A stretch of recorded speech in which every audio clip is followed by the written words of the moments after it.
Ngunit ang kanyang pagiging palakaibigan ay tiyak na nakikita sa kanya. Pagkatapos ay nagsimula siyang tumakbo at sinabi, "Hindi bale. Ihanda na natin ang mga gamot." Habang nasa loob ng silid, tuwang-tuwa ang dalagang fox at patuloy na inuulit ang kanyang pangalan na ibinigay ni Master na nakahiga sa kabilang bahagi ng gubat. Parehong nagpasalamat ang matanda sa dalaga at sinabing, "Kung hindi dahil sa kanyang tulong, kaming dalawa." Hindi maaring pigilan ng matatandang lalaki ang napakaraming immortal cultivator na sumugod doon. Ito ay isang mahirap na bagay. Si Lady Lin ay nakatapat sa kanyang dalawang daliri at sinabi sa mga matatandang lalaki. Masyado siyang magalang na mga nakatatanda sa bagay na ito. Pare-pareho ang aming mga interes. Kaming tatlo ay nakipagkamay. Ang mga ligaw na isda sa ibaba ng lumang entablado at hindi makalapit sa Master Lai habang sila ay nag-uusap. May narinig silang boses. Tanong ng isang lalaki sa kanila ni Ate Lin. Ang isa ay tinutukoy ng mga ligaw na isda. Nang lingunin nila, talagang nabigla sila dahil may isang banal na hari. Sigaw nila, "Ito ay ang banal na hari." Ang banal na hari ay dumating ng personal. Bahagyang humalukip-kip ang mga matandang lalaki at babae, yumuko at sinimulang batiin ito. Bagamat ang bawat kasarian ay may sariling porma sayon, lahat sila ay napapailalim sa Kainlong Celestial Dynasty. Naisip ng isa sa mga matatandang lalaki, kahit na si Haring Liu ay kalat at talento sa kaalaman, siya ay purong dugong realidad pa rin at isang nangungunang pag-iral sa mahabang Celestial Dynasty. Hindi siya makapaniwala na talagang umalis siya sa palasyo at personal na pumunta rito. Habang nag-iisip ang Haring Liu, dahil noong ang dalawang matandang ito ay nakalusot sa yugto ng Ob, nagtanong si Haring Liu sa mga matatanda, dahil noong ang yugto ng Ob ay madaling masira sa halip na ang mga matatanda, ang anak na babae ni Haring Liu ay sumagot sa kanyang ama. Naniniwala siyang nakatulong sa kanila si Master Lai. Pagkatapos makinig, itong isa sa mga matatandang lalaki ay sumagot na may malaking paggalang.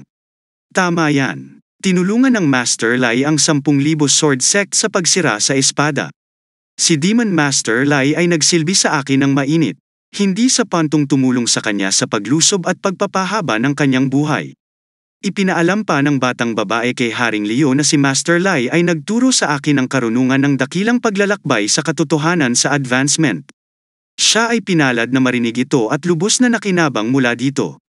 Matapos makinig sa kanilang lahat, sinabi ni Haring Liu na naiinggit siya, ngunit hindi niya masabi yon, kahit na pinalayas nila ang ilan sa mga cultivator, tiyak na marami pa ring tao ang nagmamadali rito. Bumisita tayo sa kanya at tingnan kung mayroon pa silang magagawa. Pagkatapos ng ilang minutong paglalakad ay nakarating sila sa harap ng bahay ni Master Lai. May nakasabit na berdeng pendant sa pintuan. Naisip ni Haring Liu, ito ang jade pendant na binigay niya matapos makita ang pendant. Parehong nagulat ang matanda. Sinabi ng isa sa kanila na ito ay ang Phoenix pendant ni King Louis. Parang kinulit na naman ni Master Lai. Hindi nakakagulat na sinabi ng isa pang matandang lalaki na lumipad ang Phoenix dito dati. Isa itong bulok na bato na naging kayamanan. Pagkatapos nilang pakinggan, naging agresibo si King Luel at nagsimula siyang kumatok sa pinto. Naisip niya na ang jade pendant na ito ay dapat ituring na masyadong low-end ng Master. Kaya naman ang lalaki, hindi kami inimbitahan ni Master kapag may nangyaring maganda. Ito ay hinamak ng amo. Kailangan niyang bumawi. Samantala, si Master Lai. Buksan ang pinto pagkatapos tumingin sa mga tao. Ngumiti siya at sinabing, "Nako, masigla silang lahat dito." Parehong ngumiti ang matanda at sinabing Master Lai. Nagkataon na nagkita sila sa paanan ng bundok at magkasamang pumunta rito. Ipinakilala ng girl ang kanyang haring ama sa kanya at sinabi kay Master Lai na siya ang aking ama. Si Liu Jingho, magalang na kamustahin si Master Lai. Matapos makita ang King Master Lai nagulat at bumulong sa pambansang pinuno. Pagkatapos ay yumuko silang dalawa at kumusta sa isa't isa. Sinabi ni Master Lai sa hari na nagkataong mayroong isang bagay dito at gusto niyang humingi ng payo sa kanya. Sinabi sa kanya ni Haring Liu na siya ay masyadong magalang. Master Lai, mangyaring ipaalam sa kanila kung mayroon pa silang magagawa para sa kanya. Handa kaming mamatay ang pinakakasuklam-suklam na kamatayan para sa mga punong guro. Pagkatapos ay isinara ni Sister Lin ang kanyang kamao ng may kumpiyansa at sumang-ayon sa Hari Liu at sinabi, "Tama iyon. Cultivator man o halimaw ang umaatake para masaya.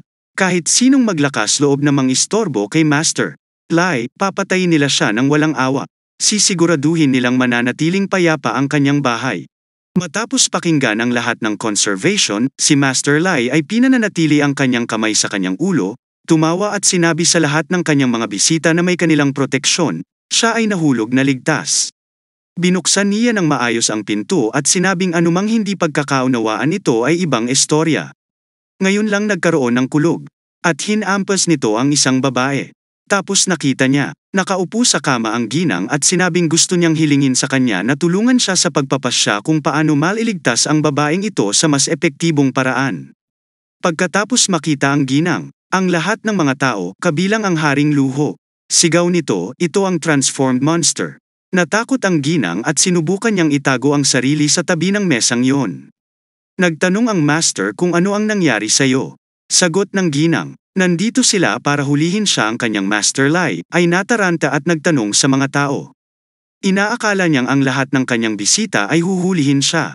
Pero kay Master Lai, parehong ang mga matatandang lalaki na isip na mali ang interpretasyon ni Master Lai na yon at iniisip na nandito sila para hulihin ang transformed monster. Ibig sabihin nagkagulo kami. Saka sumagot ang matanda si Zhao sa ginang. Ito ay isang hindi pagkakaunawaan. At saka ginang, sila ay mga kaibigan ni Master Lai.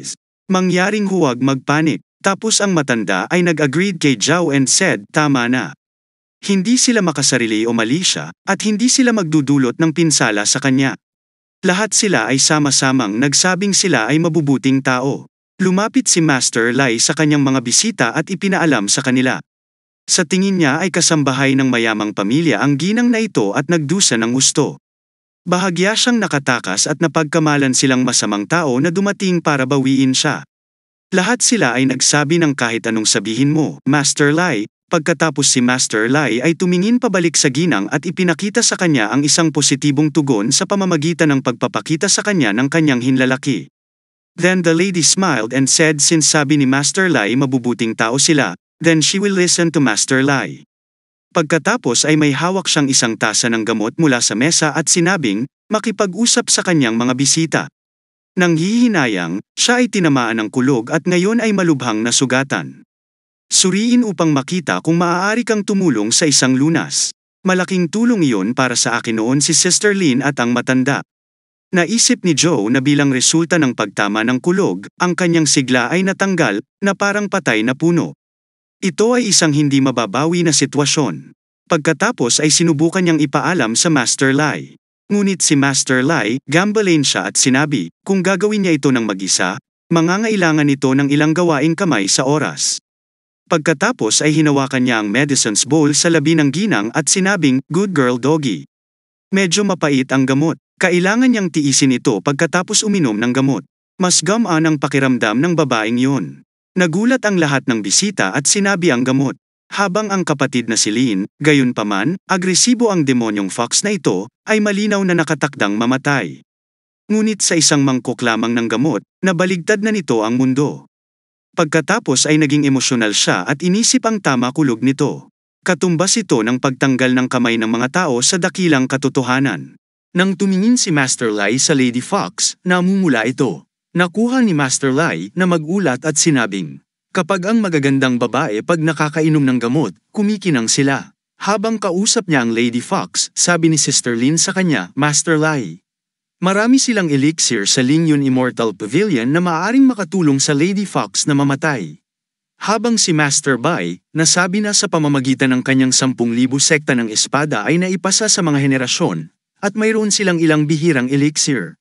Marahil ay maaari niyang gamitin ang mga ito, sabi ng matandang nakukunin kaagad ang kanyang Cat Angie tanging elixir, habang iniingatan ni Haring Lu ang kanyang kamay sa ilalim ng kanyang Amerikana at sinabi sa kanya, Master Lai ay babalik siya sa palasyo para kumuha ng gamot.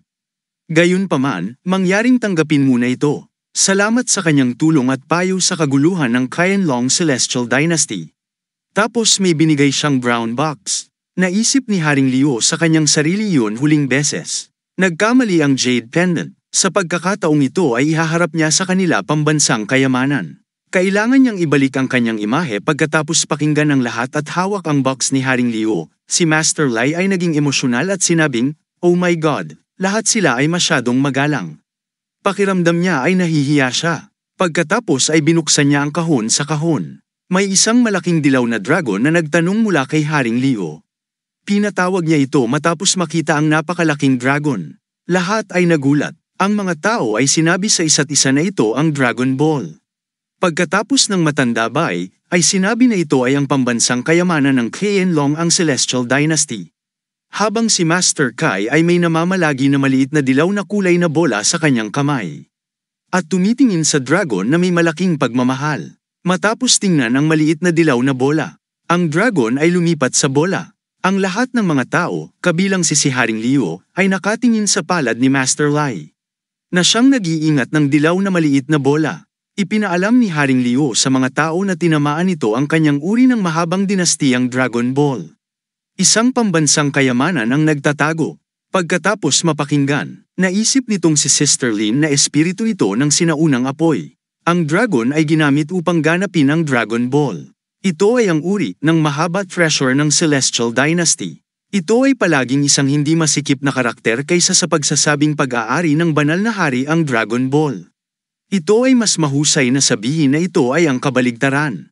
Tumawa ang anak ni Haring Lo sa tapat at sinabing siya ay napasulyap kay Master Lai ng ilang segundo, at pagkatapos ay kumilos siya na parang duwag.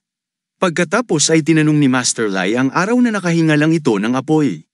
Ito ay masyadong mabilis. Hindi niya ito makita ng maayos. Sumagot ang Holy King Lo kay Master Lai. Tama yan, makahinga ang apoy, tumingin si Master Lai sa maliit na dilaw na bola. Tuwang-tuwa siya at sinabi kay Haring Lu, "Oh no, kahanga-hanga." Pagkatapos ay nagtanong siya mula sa maliit na dilaw na bola. Halika, kung kaya niya huminga ng apoy muli. Pagkasabi nitong si Master Lai ay nagpakita ng kaunting apoy mula sa bola. Tuwang-tuwa siya at sinabing, "Wow, ito ay maaaring magbigay ng kaunti paputok." Pagkatapos ay tumingin siya sa likod at sinabi sa parehong matatanda at sa banal na Haring Lu. Huling beses na binigyan niya siya ng bumbilya. Sa pagkakataong ito ay binigyan niya siya ng ilaw. Ang mga cultivator ay sobrang nasisiyahan sa maliliit na bagay. Nakisali ang banal na Haring Lu sa pagsalikop ng dalawang kamay niya sa harap niya, ngumiti at sinabi kung ano man ang gustuhin ni Master Lai. Parehong sumang-ayon ang matanda kay Haring Lu. Habang si Master Lai ay nakahalukip-kip ang kanyang mga kamay sa kanyang dibdib at sinabing hindi niya palaging matatanggap ang kanilang pagkabukas palad ng hindi nasusuklian sa anumang paraan. Nangako siyang gagawin ang kanyang makakaya para makabawi sa kanilang lahat sa susunod. Matapos marinig kay Master Lai, ang lahat ng kanyang mga bisita ay naging emosyonal. Nagpasalamat sila kay Master Lai sa kanyang kabaitan. Pagkatapos nakipagkamay si Master Lai kay Holy King Leo at sinabi sa kasong yon, humihingi siya ng paumanhin sa abala sa inyong lahat tungkol sa gamot ni Lady Dai o Lady Fox, siya ulit nagpasalamat sa kanila. Sumagot si King kay Master Lai, "Masyado kang magalang Master Lai." Kung gayon iniutos ni Holy King Lo sa bawat isa na gagawin nilang ihanda agad ang gamot. Si Master Lai ay nakatingin sa isang higanteng apoy ng dragon sa kanyang bahay.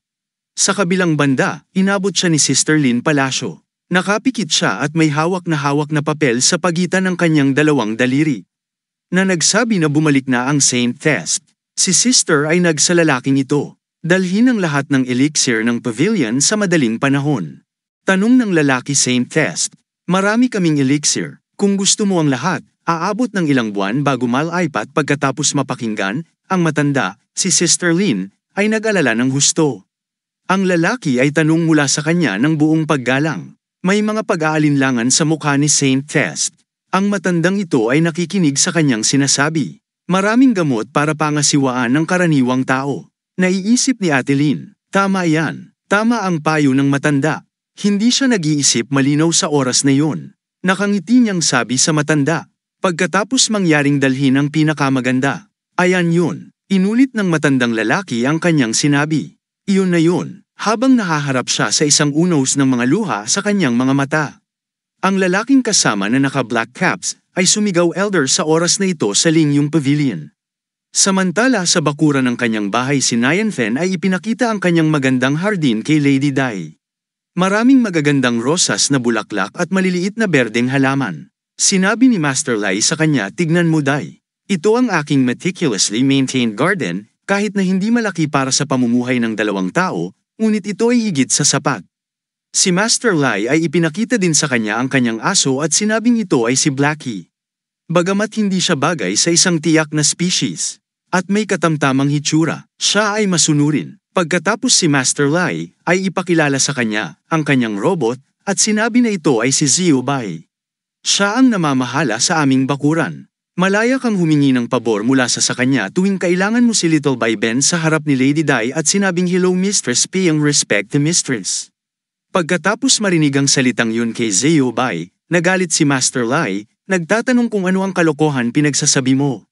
Habang ang babae ay labis na nalungkot at naisip na ang bad dog, ang mahiwagang artifact ni Master Lai. Umupo siya sa harap ng aso at robot at sa tabi nakaturo ang daliri sa labi. Pinayuhan sila na panatilihin ang katahimikan, kung gayon sabi ni Master Lai sa kanya na ito ang kanyang bakuran. May mga halamang gamot kahit saan. Ito ay normal. Habang si Lady Dai ay namumula at nag-iisip tungkol kay Master Lai, sa kanyang sarili at tungkol sa kanilang anak. Tapos sabi niya sa kanyang sarili, sa simula ay inaasahan niyang bayaran ang mga kabaitan ni Master Lai sa pamamagitan ng matagumpay niyang transformation, at magkaroon din ng mga anak para sa kanya upang mapalain siya magpakailanman. Pagkatapos ay nagtaka si Nian Fen sa sinabi nito, gayunpaman, sa liwanag ng kasalukuyang mga pangyayari, umalis siyang nagtataka. Paano ito nagbabayad sa kanya pagkabukas palad? Obviously, nababalot siya ng magandang kasuutan. Kaya't si Master Lai ay hindi nag-iisip na maaari siyang taging mistress. Ngayon ay naiintindihan na ni Lady Dai, tumingin sa likod ni Master Lai, at isipin, paanong ang tulad ng isang mahiwagang kahanga-hangang big shot na nagustuhan ako. Pagkatapos ay nagtanong siya mula kay Master Lai, kaya niya talagang manatili dito. Tumingin si Master Lai sa kanya at sinabi, kung maaari siyang manatili dito. Ano ang sinasabi mo? Of course, you can stay here don't mind saad ng Master, maaari mo rin itong maging tahanan forever. Pagkatapos marinig, itong babaeng si Dai, ay biglang yumuko at nagpadala ng paggalang sa kanyang pagyuko. Pagkatapos inilahad na pagsilbihan siya ng mabuti. Pagkatapos nang makita ang pagkilos na ito, nabigla si Master Lai. Tapos umupo siya sa harap niya at pinayuhan niya si Dai. Hindi niya kailangang pagsilbihan ng sinumang pantay-pantay lang sila. Matapos pakinggan ang salitang katumbas, nakuha niya mataranta at sinabing, Lady Dai, hindi alam kailangan gawin yan. At si Master Lai ay naging emosyonal. Akala niya nakakaawa itong babae. Nagsasakripisyo siya para sa pagbuo ng lipunan. Pagkatapos ay hinawakan niya ang kanyang mga kamay at sinabing, huwag kang mag-alala kung hindi niya alam, maaari niya itong turuan sa bakuran. May nakalagay na chessboard ang mesa at 2 caps. At mayroong 2 stools sa paligid ng mesa, sina Master Lai, at ang Lady Dai ay nakaupo sa mga stools. Pagkatapos ay sinabi ni Master Lai sa kanya na magsimula tayo sa chess. Sabi sa kanya ni Master Lai, ito ay isang laro. Ngunit bago matapos ang kanyang pangungusap, sinabi ni Master Lai sa kanya na ito ay chess. Pinaalam ni Lady Dai sa kanya na alam niya ang chess, ngunit nilalaro nila ito. Kaya biglang sinabi ni Master Lai sa kanya na ang chessboard ay isang pantay na sistema para sa lahat. Hindi alintana kung sino ang nakaupo sa magkabilang panig, hari man itong nakikipaglaro sa taong walang tirahan o isang guro na may estudyante sa gilid ng board, na walang hierarchy. Ito ang kagandahan ng larong ito. Matapos marinig ito, nakuha niyang matataranta at sinabing di pa rin niya alam. Sabi ni Master Lai kay Lady Dai, ang paglalaro ay ang pinakamahusay na paraan upang lumikha ng relasyon. Tingnan at tuturuan kita. Si Master Lai ay pinanatili ang kanyang daliri sa isa sa mga piraso ng chess. Naramdaman yon ni Lady Dai, may malaking bilang ng mga puti at itim na piraso ng chess sa paligid niya. Kaya naiisip niya na mayroong mga patakaran ng chess.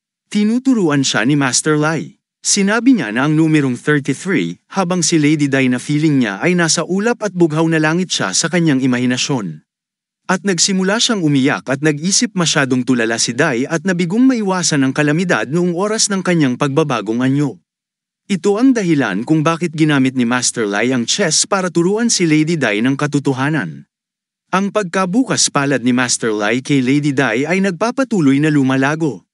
Habang sabi ni Master Lai sa kanya, tulad ng makikita mo, may isang tuwid na linyang nabuo ng 5 itim na piraso.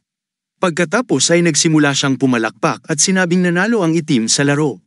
Si Lady Dai ay nagsimulang umiyak at yumuko sa harap ni Master Lai at sinabing, salamat Master Lai para sa kanyang kabaitan. Naisip ni Master Lai sa sarili, Ginagawa na naman niya ito. Pagkatapos si Master Lin ay magalang na inilagay ang kamay sa balikat niya at nagtanong sa kanya. Hindi niya sinabi na lahat ay dapat tumanggap ng pantay na pagtrato. Huwag subukang guluhin siya sa lahat ng oras. Hindi niya kailangang yumuko sa kanya. Sabi ni Lady Dai kay Master Lai, imposibleng mabayaran niya ang pagkabukas palad ni Master Lai. Inihanda na niya ang sarili na maglingkod sa kanyang master sa nalalabing bahagi ng kanyang buhay. Willing siyang manirahan at walang tigil na pag-aalipin sa kanya. Kaya niyang gawin ang lahat pagkatapos makinig. Mabuhay ang mga salita, walang humpay na maglingkod sa Panginoon o gumawa ng anuman. Nagalit si Master Lai. Pagkatapos kinontrol niya ang kanyang sarili at sinabing, ito ay isang pagsubok mula sa Diyos, sabi ni Nianfen, kumalma ka lang. Pagkatapos ay pinananatili niya ang kanyang kamay sa kanyang ulo at sinabi sa kanya, kahit na iniisip niya na ang pagkakapantay-pantay ay mas mahusay. Ngunit kung ipipilit niya ay magiging masaya siya na sumama sa kanya. Pagkatapos makinig kay Master Lai, parehong sina Xiaobai at Blackie, ay nalilito, sinabi nila sa isa't isa niyang ginagawa ang sinabi ni Master. Parang, isang bagay na sasabihin ng isang tao. Ang araw ay sumisikat, 2 puti at magagandang ibon ang nakaupo sa punong kahoy. Binuksan ni Master Lai ang pinto ng kanyang bahay at sinabing, mamasyal tayo at kumuha ng ilang mga ligaw na gulay upang gawing dumplings para kay Lady Dai. Habang palabas si Master Lai sa kanyang bahay, nakita niya ang isang lalaking may itim na sombrero na nakatayo sa harapan ng kanyang bahay. Akala ni Master Lai ito ang iskolar na nakatayo sa harapan ng kanyang bahay. Pagkatapos ay muli siyang tumingin sa kanya at sinabi sa kanyang sarili na parang hindi siya napapansin. Ngunit ang iskolar ay lumapit sa kanya at sinabi, magandang umaga, Master Lai. Habang si Master Lai ay hindi mukhang masaya, tanong niya sa scholar. Sinabi ng iskolar kay Master Lai, ilang araw na ang tungkol sa couplet sa labas ng kanyang pinto at pumukaw sa interes ng maliit na iskolar. Pagkatapos ay tumingin siya sa saradong pinto ng bahay ni Master Lai. At sinabing hindi niya akalain na aabalahin niya si Master Lai. Habang si Master ay naisip niya nang isulat niya ang tanong na ito, naniwala siyang nararanasan niya ang brain fade. Pagkatapos ay ngumiti si Master Lai at sinabing, huwag mong damdamin ng seryoso. Humirit lang siya, sabi ng scholar sa kanya. Wala lang yun, Master Lai. Habang sabi ulit ni Master dahil natigilan lang siya sa isang bagay, lumapit siya dito para humingi ng gabay, sabi ng scholar bago pa man nila makilala si Master Lai. Nakasulat na ba sa pinto ang sagot? May natutunan siya. Pumapasok si Master Lai sa kanyang bahay. Pagkatapos ay isinara ng scholar ang kanyang kamao at muli niyang sinabi na nakakuha siya ng malaking halaga mula sa engkwentro na ito sa kabila nitong triviality unadvised sa pamamagitan ni Master Lai. Ang munting scholar na ito ay masigasig na pinagmamasdan ng lahat sa paligid niya, langgam man o bituin. Isinara ni Master Lai ang kanyang pinto habang pinagpapawisan ang kanyang mukha. At siya ay nagsabi na, lumayo tayo sa malayo sa puso, malayo sa isip. Nakaupo ang scholar ang bato sa harap ng bahay ni Master Lai at nagsimulang tumingin sa pinto. Sa kabilang panig naman, lumilipad na ang banal na Haring Lu at ang kanyang anak na babae ang hangin, pareho silang may kulay dilaw na lagayan noon. Sabi ni King kanyang anak na babae. Sa wakas, nakolekta na niya ang lahat ng elixir sa Celestial Dynasty. Dapat sila ang unang magbibigay nito sa kanya. Pagkatapos bigla silang nakakita ng kulay lila at pula sa hangin. Tanong ni Holy King tungkol sa bagay na ito. Sabi ng anak niya, nasa harap si Demon Kai. Ito ay ang direksyon kung saan nakahiga ang Master. Ang banal na hari ay tila nag-aalala at sabi sa kanyang anak, ang demonyong Kai, na ito ay isang pares ng mga antas ng demonyong hari. Natatakot siya na narito sila upang mahanap ang mga demon fox sa kanyang tableta. Ito ay maging masama kung nagdudulot ito ng pagkabalisa sa amo at siya. Tanong ng kanyang anak na babae mula sa ang mga antas ng Holy King, 2 Demon King. Posibleng pigilan sila kanilang sariling kapangyarihan. Pagkatapos ay sinabi nilang kailangan nilang subukan ang kanilang makakaya at simulan ang paglipad patungo sa mga halimaw ng napakabilis. Maraming puno at bundok sa gubat. 2 kakilakilabot na halimaw na may mahabang kuko at isa sa kanila na mayroong isang kulay dilaw na bilog na singsing sa kanyang ilong ay nakatayo sa harapan ng bahay ni Master Lai, isa sa kanila na may kulay kayumanggi at mahaba kuko na sabi sa iba.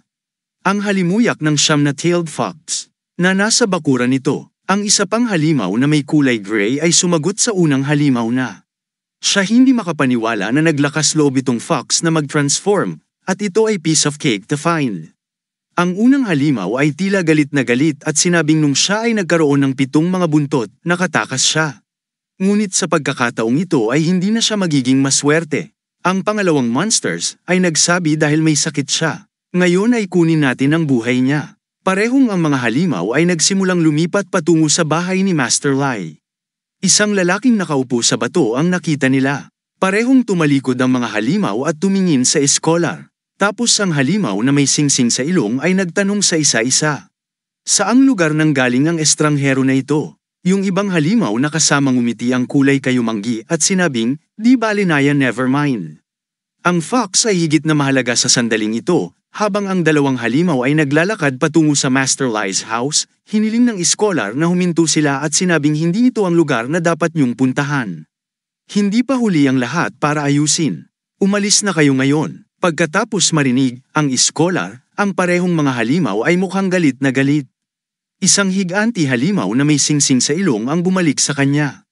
Ang halimaw na ito ay nagbuga ng kulay asul na apoy mula sa kanyang bibig at sinabi na ang isang mortal na may katulad niya ay parang isang langgam sa pag-iral. Lumalapit siya talaga sa kamatayan. Pagkatapos ay nagpadala sila ng asul at lila may kulay. Ang apoy patungo sa scholar na scholar ay tumingin sa mga halimaw. Isa sa sabi ng mga halimaw na natakot siya. Sabi ng ibang halimaw, baliw talaga siya. Pagkasabi nito, muling nagsimulang maglakad ang halimaw na ito patungo sa bahay ni Master Lai. Pagkaraang makita ito, tumayo ang scholar at sinabing itong mga halimaw na matigas ang ulo. Ito ang banal na lupain ni Master Lai. Ang katulad ninyong madumi ay walang karapatan ang mga halimaw na dungisan ito. Pagkatapos marinig, ito ng kulay abong halimaw galit na galit ang mga halimaw at sinabi sa scholar na iniisip niyang iniligtas ang kanilang buhay, ngunit patuloy siyang nagdadadaldal na parang langaw. Tapos ito sumibaw lang halimaw ng isang malaking apoy sa paligid niya at nagtanong mula sa scholar kung gusto na niyang mamatay, pagkatapos sabihin ito ng diretso sa kanyang mukha. Pagkatapos ay sinubukan ng halimaw na ito upang saktan ng scholar ng kanyang apoy, ngunit hindi man lang nito ginalaw ang scholar. Parehong nabigla ang mga halimaw. Ibinuka nila ang kanilang bibig at sinabing ito ay imposible. Dumating ang scholar sa harap nila, nakahalukip-kip sa kanyang likod at sinabing abo sa abo, alikabok sa alabok. Pagkatapos ay itinapon niya ang isang bagyo sa mga halimaw na ito. Sinabi ng isa sa mga halimaw na sila nga ay mali. Mangyaring iligtas ang kanilang buhay at ang parehong mga halimaw ay nagsimulang tumakbo malayo sa bagyo. Ngunit halos hindi sila hinampes ng bagyo. At parehong bumagsak ang mga halimaw. Sila ay naging napakaliit na hayop. Pagkatapos ay ang sabi ng scholar sa kanila, hindi madali para sa isang hayop na linangin ang isang mahusay na halimaw. Sa kasamaang palad, mali ang kanilang napuntahan. Ngayon ay magsisimula na sila ulit muli. Pagkatapos ay tumingin ang scholar sa master na nakahiga sa bahay, ipinikit ang kanyang mga kamay, magpakita ng paggalang at magsimulang maglakad pabalik. Pagkatapos nanunood ng labanan sa pagitan ng scholar at ng malalaking halimaw. Parehong sina Haring Lu at ang kanyang anak na babae ay tila gulat na gulat. Ang banal na haring si Lu ay tanong mula sa kanyang anak na babaeng si Xiu kung nakikita niya. Sagot ng kanyang anak na babae sa kanya ama. Oo, ama, nakita niya ito. Tapos tumingin sila sa scholar at sinabi ng scholar na ito na ibinaba ang antas ng demonyong hari sa loob lamang ng 2 segundo. Nang tingnan ng scholar sina Haring Lu at ang kanyang anak na babae, tinanong niya sila.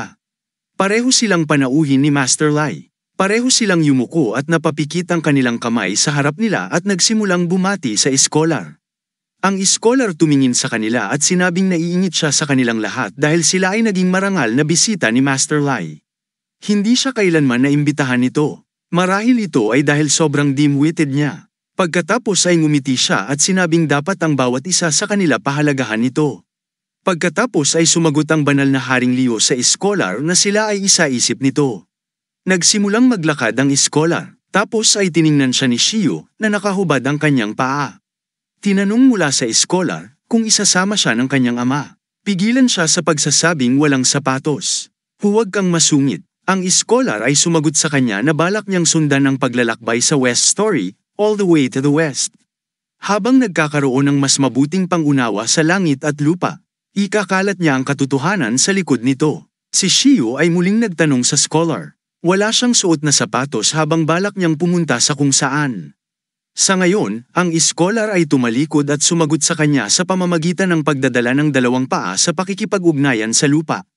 Mapapabuti niya ang kanyang pagsasama sa pagitan ng langit at lupa. Tapos lumakad na siya palayo.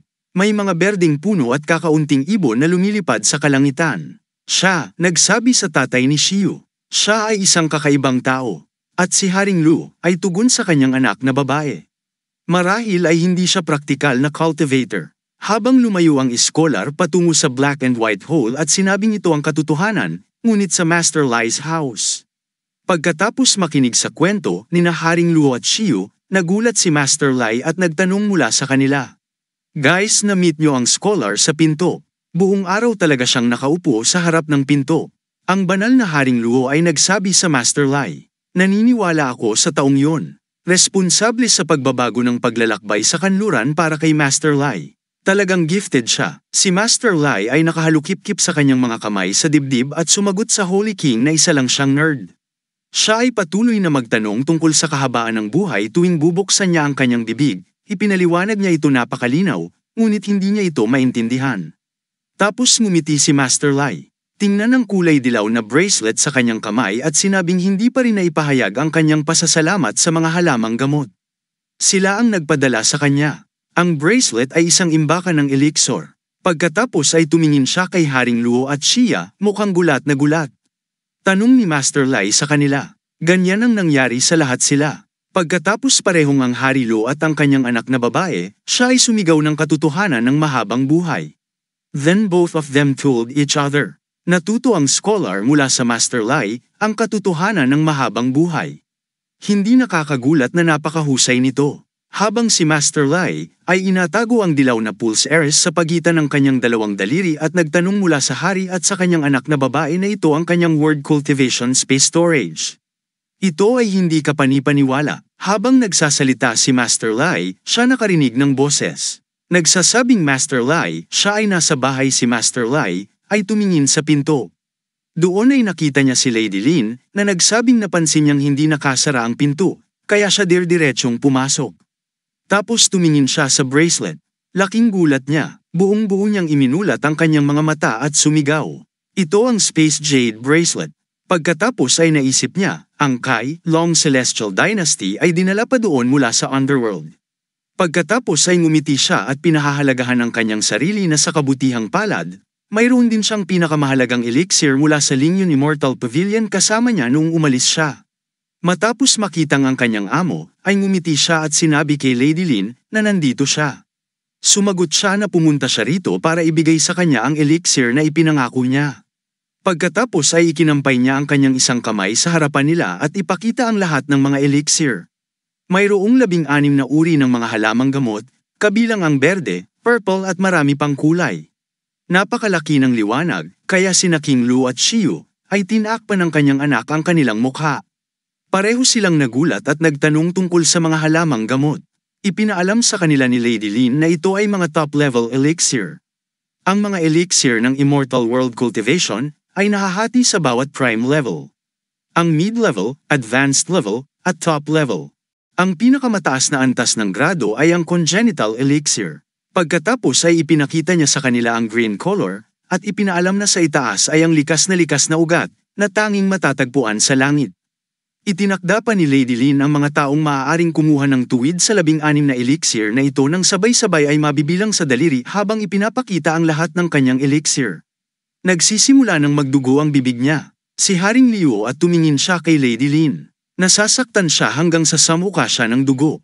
Pagkatapos ng makita ang mga cute na elixir na ito, si Master Lai ay tila labis na tao. Hinawakan niya ang isa sa mga elixir at sinabing tulad ng mga props at PRG na mga laro, ito ay gayon maganda. Habang si Master ay nakahiga habang nakikita ang mga elixir, matandang lalaki si Bai, at matandang lalaking si Zhao ay dumating sa pintuan. Nagtaas sila ng kamay at sinabing Master Lai. Silang dalawa ay nagdala din ng ilang elixir, nakalagay sa maliit na kahoy na kahon sa harap niya at sinabi ang pamana ng aming sword sect sa hindi maihahambing sa mahabang Celestial Dynasty at ng lingwa na Immortal Pavilion. Ang elixir na meron sila ay makabuluhan at walang paghahambing. Pagkatapos ay sinabi pa niyang bumili siya ng binhi. Ang kanilang patriarch ay pumunta sa isang sinaunang lihim na kaharian at nakuha ito sa pamamagitan ng kapalaran. Pagkatapos pagkakita sa binhi, tinanong siya ng banal na Haring Leo sa henerasyon ng iyong patriarch na hindi bababa sa 1,000 taong gulang. Pagkaraan ay tinanong niya si Master Zhao kung anong uri ng binhi ang maaaring mabuhay ng matagal. Ang matandang Zhao ay nagsabi, hindi ko alam na akala niya ang mura niyang edad ay may hawak na espada sa isang kamay at apoy sa kabilang banda, sinusubukang putulin ang binhi. Tapos sabi niya sa lahat noong bata pa siya, napakakulit niya. Napansin niya na ang binhi ay hindi tinatabla ng mga espada, gayon din ang mga elemento ng tubig at apoy ay itinago ni Master Lai ang buto sa pagitan ng kanyang dalawang daliri at sinabing ito ay kawili-wili, kahit na lumilitaw na ito ay nasa isang estado ng peking kamatayan, ito ay, sa katunayan, buhay at maayos. Tapos ngumiti si Master Lai at nagtanong sa matanda lalaking si Zhao. Talagang binibigay ba niya ito? Gusto niya talagang subukang buhayin ito. Sinabi ng matandang lalaki na si Zhao ang anumang gusto ni Master Lai. Pagkatapos ay pinanatili ang binhi sa kanyang palad at sinabing hindi ito natatakot sa apoy o sa tubig. Isang binhi na nabuhay ng daan-daang taon. Siya ay isang tao na itinalaga ng sistema ang pamagat ng Ultimate Farm. Hayaan silang maghasik ng binhi at panoorin itong lumago. Pagkatapos ay may ipinaalala si Master Lai. Ngumiti siya at tumakbo papunta sa kanyang silid. Habang sinasabing napakaraming kayamanan ang kanyang dinala at may inihanda siyang mga hindi gaanong halaga para sa kanilang lahat. Matapos pakinggan ang salitang regalo, naging emosyonal ang lahat ng tao. Pagkatapos si Master Lai ay bumalik sa kanila habang may hawak na ilang brown na kulay sa kanyang kamay at sinabing ang puno ng tsaa sa aking likod bahay ay lumaki na. Kahit na ito ay hindi gaanong halaga, pero ako mismo ang nagtanim nito. Ito ay sariwa at malusog. Pagkatapos ay ibinigay niya ang lahat ng mga pakete sa kanila. Lahat ng mga tao, kabilang ang banal na hari ay napangiti. At tumugon ang lahat kay Master Lai na sinabing, "Salamat, Master para sa tsaa." Paalis na sila ngayon. Pagkatapos ay ipinikit nila ang kanilang mga mata at nagsimulang lumipad sa himpapawid, at lahat sila ay nakipaglaban sa isang mahalagang bagay. Ito ay isang trahedya na ito ay pinagnanasaan. Pagkatapos ay lumipad sila ng napakabilis na tanging ang dilaw lang na liwanag ng mga ito ay nanatili sa bahay. Nakita ang liwanag ni Master Lai, ngumiti at sinabi, "My gosh, ang mga immortal cultivator ay maaaring lumipad ng napakabilis tulad ng isang eroplano." Ito ay kamangha-mangha. Samantala, dumating si Dai sa likod lang ni Master Lai, at narinig niya ang salitang Fade Chicken, na ang ibig sabihin ay mga eroplano. Pero naisip niya na ito ay isang manok at nagtanong kay Master Lai kung isa itong amo ng manok. Tumawa si Lai at sinabing napakalamig ng kanyang joke. Tapos sabi niya dumating na siya sa tamang oras. Si Lady Lin at ang iba pa ay nagdala ng maraming elixir. Pagkatapos ay tumingin siya sa pouch at sinabing pumili siya ng mga maaari tumulong sa iyong pinsala at itatanim ang natitira sa aking likod bahay. Ang mga ito ang mga gamot ay kumikinang at dapat magmukhang kahanga-hanga kapag ginamit bilang palamuti. Matapos makinig, ang babaeng ito ay tila nalilito at nagsimulang ulitin ang mga salita. Itanim ang mga elixir, gamitin ito bilang isang palamuti dahil hindi maintindihan ito. Pagkatapos ay ipinakita sa kanya ni Master Lai ang lahat ng elixir at muling sinabi sa kanya, "Tingnan mo itong mga elixir. Napakaganda ng mga ito." Pagkatapos makita nitong babaeng si Dai, na nagulat at nagtanong kay Master Lai. Ito ang mga top levels elixir. Ang pagtaas at pagbaba ng ganyan. Ang mga elixir ay ganap na umaasa sa kalooban ng Diyos. Ang mga elixir na ito ay masisira kung ang paraan ng pagtatanim ay mali. Si Master Lai ay natawa, ang kanyang mga kamay ay nakalagay sa kanyang dibdib at sinabing minamaliit siya. Huwag husgahan ang isang libro sa pabalat nito. 5 taon na siyang nanirahan dito at nagtatanim siya ng lahat ng sarili niyang pagkain, tulad ng puting repolyo at patatas. Matapos makinig, naging emosyonal si Lady Dai. Nagsisimula siyang umiyak, habang namumula ang kanyang mga mata at sinabing repolyo at patatas. Hindi kaya ihambing ito sa mga elixir. Ngumiti si Master Lai at sinabing sumama sa kanya.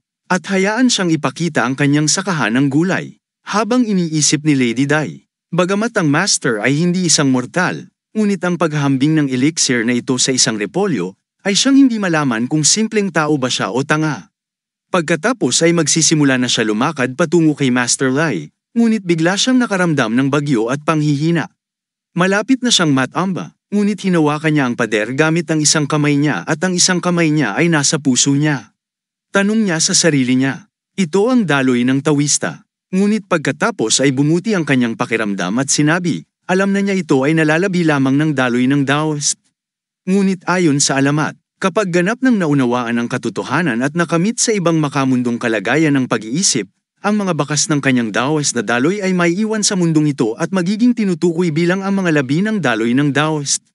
Ang daloy ng Taoist sa backyard ay bahagyang naiiba mula sa isang master lie. Tumingin pabalik sa aso, ngunit nakatayo pa rin ito sa pamamagitan ng paghawak sa dingding at pinapanatili ang kanyang kamay sa kanyang init. At iniisip pa rin niya ang tungkol sa Taoist. Paanong narito ang gayong malakas na bakas ng daloy ng Taoist? At ito ang antas ng taong nag-iwan ng bakas ng daloy ng tao na ito sa kanya. Bahagyang nakayuko pababa, tumingin sa kanyang mga mata at nagtanong ng napakagalang. Huminto si Lady Di habang nagsasalita. Hindi maganda ang pakiramdam niya. Agad itong humingi ng tawad sa kanya. Masyadong nabigla si Lady Di. Si Master Lai ay nakatiklop ang kanyang kamay sa kanyang dibdib, tumawa at sinabi niyang wala siyang karapatan. Sa kabila ng kanyang kakulangan sa kasanayan at iba pang aspeto, tiwala siya sa kanyang kakayahan. Sa likod bahay na ito, nagkaroon ng maraming bisita kamakailan, ngunit hindi pa niya sila dinala sa likod bahay. Pagkatapos ayusin ang sistema, siya ang unang pumasok dito. Pagkatapos ipinakita sa kanya ni Master Lai ang isang kahoy na racks, na maraming maliliit na berdeng halaman at sinabing dito niya itatanim ang 16 na elixir. Tapos nagtanong si Master Lai kay Dai, kung sa tingin niya ito ay tama. Pagkatapos si Master Lai itinapat ang daliri sa pisngi at pakyut na nagtanong sa kanya.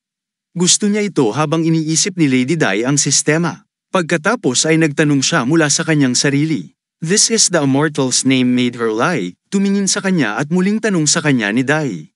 Ayaw niya, pero ayaw pa rin ni Lady Dai nakikinig sa kanya at iniisip na hindi ito ang antas ng isang immortal sa lahat. Ito ay isang antas na malayo sa immortal. Nang makita ni Master Lai, siya ay hindi nakikinig, hinawakan niya ang kamay niya at nagsimulang tumakbo. Habang sinasabing, huwag mangarap ng gising. Halika na, nang tingnan ni Lady Dai ang repolyo, patatas at watermelon, mukhang humanga siya.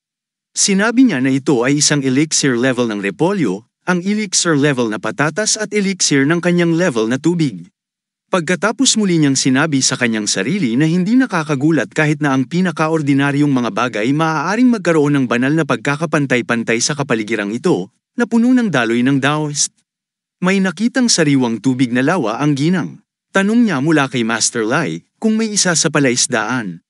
May nakita niyang may pagong sa fish pond. Siya ay nagulat at nagtanong kay Master Lai. Isa itong pagong, habang si Master Lai ay ngumiti at sinabing, oo, ito ay isang pagong. Binigyan siya ng tindera ng isda. Pagkatapos ay ipinaalam pa niya sa kanya na ito ay tinatawag na matandang pagong. Kapag siya dinala dito, kasing laki lang ng palad ko. Lumaki ito ng mas kaunti kaysa noong 1 buwan. Matapos marinig ang salitang isang buwang, si Lady Dai ay nabigla. Habang sinabi pa ni Master Lai na nag-aalala siya na baka may mga halimaw sa lawa. Kaya kinuha niya ito at inilagay para tingnan kung meron. Tapos tumawa siya at sinabing sobrang tanga niya. Walang halimaw sa kanyang bakuran. Pagkatapos makinig, nakaramdam ng kahihiyan si Lady Dai. Pumikit siya at inisip na siya ang tanga. Talagang nag-aalala siya na ang gayong immortal entity ay hindi makapagtanim ng maayos na mga elixir.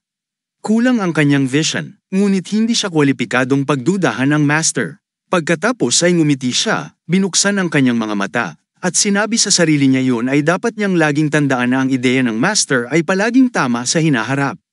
Naglakad si Master Lai papunta sa lugar. May maliit na tumpok ng lupa. May hawak siyang watering can sa kanyang kamay at sinimulang diligin ang lupa. Tinanong siya ni Lady Dai ang tungkol dito. Pareho silang nakaupo malapit sa pile. Habang si Master Lai ay nakangiting ibinalita sa kanya na ito ang binhing ibinigay ni Uncle Zhao. Ito ay sinasabing libu-libong taong gulang. Hindi niya alam kung kaya pa nito sumibol. Subukan natin ito pagkatapos. Si Master Lai ay ngumiti ang kamay sa kanya pisngi at sinabing inaabangan niya ito. At iyon ay lalago, sa ang kabilang panig sa gubat. Napakaganda ng panahon, meron mga bundok at mga puno. Ang araw ay sumisikat, habang nasa Lin Immortal Palasyo. Naghahanda na ang Saint Testkin Ian. May suot siyang gintong mga pulseres at berdeng mahabang damit. Pagkatapos si Saintess Lin at ang kanyang kasambahay, pareho sa kanila ay nagsimulang lumipad sa kalangitan. Tanong ng kanyang katulong na si Qin Ian mula sa Saintess Sister Lin. Mahuhuli rin nila itong siyam na tailed demon fox.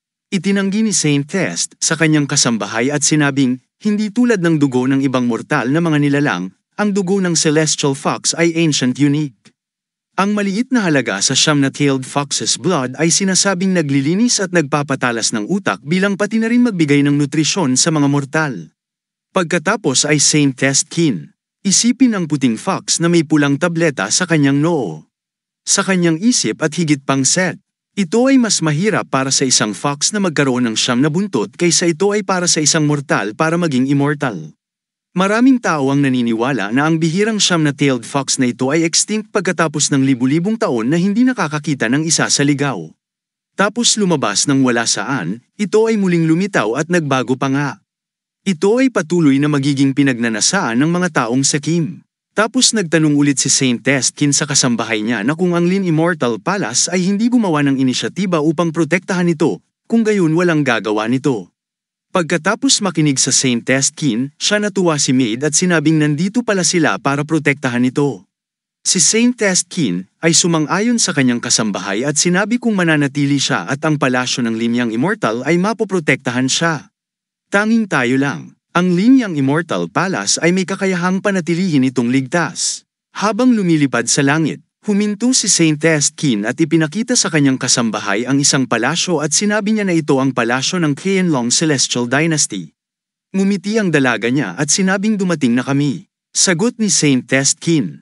Since dumating na sila ang teritoryo ng Longqin Celestial Dynasty, dapat nilang ipaalam muna sa landlord muna. Kailangan muna nilang bisitahin si Haring Luo at tanungin siya tungkol sa hitsura ng siyam na tailed celestial fox sa Earth at ang kinaroroonan nito. Sa Qianlong Celestial Dynasty na si Haring Luo ay nakaupo sa kanyang silid. Siya ay mukhang labis na nag-aalala at iniisip kung magpapatuloy ang sitwasyong ito. Ang mga Immortal Cultivator ay makakahanap ng kanilang paraan upang makabisado ang courtyard ni Master Lai. Pagkatapos ay lumapit sa kanya ang kanyang asawa na may mahabang kayumangging buhok na may dalang, tray at palayok sa mga kamay niya. Sinabi niya kay Haring Liu, ito ang array nilikha ng Lingian Immortal Pavilion at ng libo-libo. Tapos nagtanong siya mula kay King tungkol sa oras na maaari itong tumagal. Sagot ni Haring Liu sa kanya, ito ay halos umabot na sa limitasyon nito. Hindi lamang ang mga Immortal Cultivator ang dadagsa dito, magkakaroon din ng maliliit at malalaking grupo ng mga halimaw tulad ng wolf at tiger ay magmamadali dito. Pagkatapos ay naisip niya ang isang batang babae na may mga tainga ng lobo. Tapos sinasabi pa nito sa asawa, ni hindi nga natin alam kung lalaki o babae. At naninindigan sila sa pagyuko sa siyam na tailed celestial fox na buhay, tapos bigla siyang nag-aalala na may kaunting luha sa mata at nagtanong mula sa kanya kung nakakaabala ito kay Mr. Lai, dapat gumawa ng isang bagay tungkol dito. Habang nag-uusap sila, isa sa mga bantay niya na nakatayo sa pintuan ipinaalam sa kanya ang iyong kamahalan, ang cultivator mula sa Linyong Immortal Palace ay narito. Matapos marinig ang salitang Yunying Cultivator, pareho silang nabigla. Pagkatapos ay sinabi niya sa kanyang asawa, kahit na dumating ang mga tao mula sa Yunying Immortal Palace tapos si Haring Liu, sumigaw sa guard at tinanong siya kung ano ang hinihintay mo. Bilasan at salubungin ng maligayang pagdating nila. Pagkatapos ay tumayo si Haring Liu mula sa kanyang upuan at nagsimulang maglakad patungo ang pinto habang naglalakad. Humingi siya ng tawad sa asawa at sinabing, sorry sa pagtimpla ng tsaa ng mag-isa.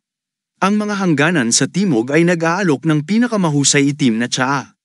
Kaya gamitin natin yan. Pumikit ang kanyang asawa at yumuko kasama respetuhin at maiintindihan daw nitong asawa.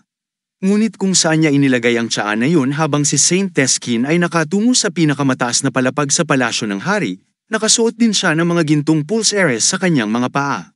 Sa King Louis Peak Palace, kung nasaan si Saintess Qin.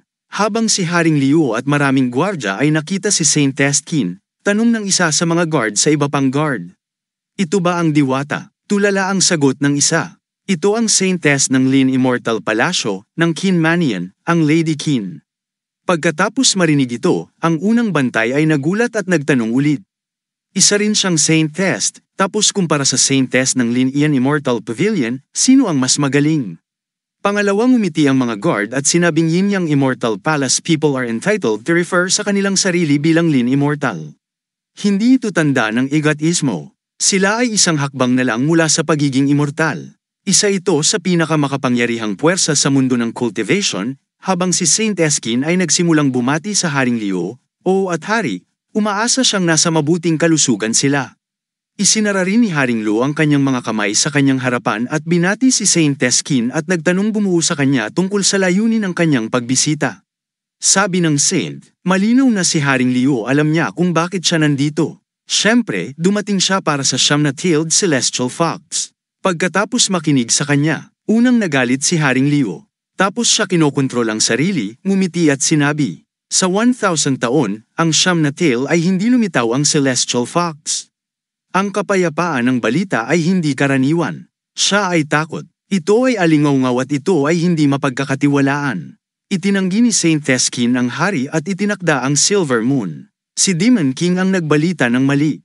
This time siya na ay hinahabol ang Fox Clan para sa isang pinalawig na panahon at pamilyar sa kanila, kaya dapat itong mapagkakatiwalaan. Pagkatapos, tanong pa ni Saint Eskin mula sa kanya. Sinadya nga itong itago ni King Lu. Posible na alam na niya ang lokasyon ng siyam na tailed celestial fox at piniling huwag sabihin ito sa kanya. Natakot si Haring Liu at naisip niyang siya ay masyadong pabaya. Bawat ang isa sa Lin Immortal Palace ay napaka-outspoken. Saka siya bahagyang yumuko pababa at nag-alok kay Saint Eskin ng isang tasa ng tsaa. Habang ang pag-uusap ay nasa Treasure Pavilion, maraming bagay sa kwarto. Ang asawa ni Haring Liu ay naghahanap ng tsaa. Sinabi niya sa kanyang sarili. Sinabi ng kanyang kamahalan na ihain sa kanya ang pinakamasarap na tsaa. Tapos tumingin siya ang dilaw na garapon at sinabing ito ay tama. Ito ang timog pagpupugay ng frontier. Ipapadala niya agad ito habang papalabas ng silid. Tiningnan niya ang gift pack na ibinigay ni Master Lai. Siya ay curious tungkol dito. Pagbukas niya, may sariwang dahon ng green tea. Siya ay nagtanong mula sa sarili. Ito ay isang uri ng tsaa. Hindi ko pa ito nakita dati. Sa isang kamay niya, may hawak siyang Master Lai's tea, habang nasa kanya sa kabilang banda, hawak niya ang yellow tea jar. Mukha siyang nalilito, pagkatapos ay ganap niyang iminulat ang kanyang mga mata, natuwa at sinabing alam niya ito. Habang sa kwarto, si Haring Liu at Saint Est ay nakaupo sa paligid ng mesa. Sinabi ni Haring Liu na gusto niyang tanungin ang layunin ng Lin Immortal Palace sa paghabol sa siyam na tailed celestial fox. Sagot ni Saint, ang siyam na tailed ng celestial foxes ang pinakamalapit sa mundo. Mangangaral sa walang kamatayan, at ito mayroon ding pinakamahusay na pagkakataon na maging kanya. Gusto nilang hilingin sa kanya na sumali sa Lin Immortal Palace. Gagawin nila ang kanilang makakaya upang linangin siya at tulungan siyang maging immortal. Si Haring Liu ay nakahinga ng maluwag at sinabi, "Oh, nakikita ko." Sagot ni Saint Testen sa kanya, "Huwag mag-alala, King Lu, wala sila masamang intensyon sa kanya." Ilang sitwasyon lang ang alam niya after nakikinig, nagtanong si Haring Liu mula sa Saint Eskin na kanyang kausap tungkol dito. Ngunit bago niya kumpletuhin ang tanong, pinutol siya ni Saint Eskin at sinabi oo. Pagkatapos ay naisip niya ang tungkol sa halaman sa garapon at sinabing hindi alam kung kailan naputol ang daan patungo ay immortality. Walang tao, kahit na matagal nang natamo ng Lin Immortal Palace ang immortalidad oras. Sinabi pa niya na ang paglabas ng siyam na tailed fox na ito ay napakamahalaga sa atin kung maibabalik ang daan patungo sa immortality, ito ay pagpapala ng libu-libong immortal na magsasaka sa mundong ito. Pagkatapos nakikinig sa buong pag-uusap, nagtanong si Liu mula sa Saint Eskin. Ang naputol ang daan papunta sa immortal. Naisip niya rin, ngunit pagkatapos ay siya ay naisip tungkol sa Master Lai at sa kanyang aso. Tapos sabi pa niya sa 2 araw na nakalipas, nakilala niya ang isang nilalang na higit na pambihira kaysa sa immortal. Kung talagang naputol ang daan papunta sa immortal, kung saan siya nanggaling na lugar. Tapos tumawa siya at nagtanong kay Saint Eskin. Kung sinabi niya yun sa kanya ang siyam na tailed celestial fox sa kanyang tabi, maglakas loob pa rin siya lapitan. Gayunpaman, ang Immortal Palace ay hindi maihahambing kay Master Lai. Matapos makinig, itong santo bilang hari ay nagalit ng gusto, sinigawan siya at sabi ni Haring Liu. Maging seryoso, ang 2 antas ng demonyong hari ng Silver Moon Demon King, habang hinahanap ang siyam na tailed celestial fox. Nagpapadala siya ngayon ng mas maraming tao para hanapin ito. Siya na naman sigaw kung unang nahanap ang siyam-na-tailed celestial fox at nilamon siya ng tabletang demonyo. Hindi lamang magkakaroon ng siyam-na-tailed celestial fox na matitira ang mundo sa oras na yun, ngunit hindi natin kayang harapin ang Silver Moon Demon King. Pagkatapos ay mahinahon itong sinabi sa kanya, pakikuha ng seryoso ang paggamit nito.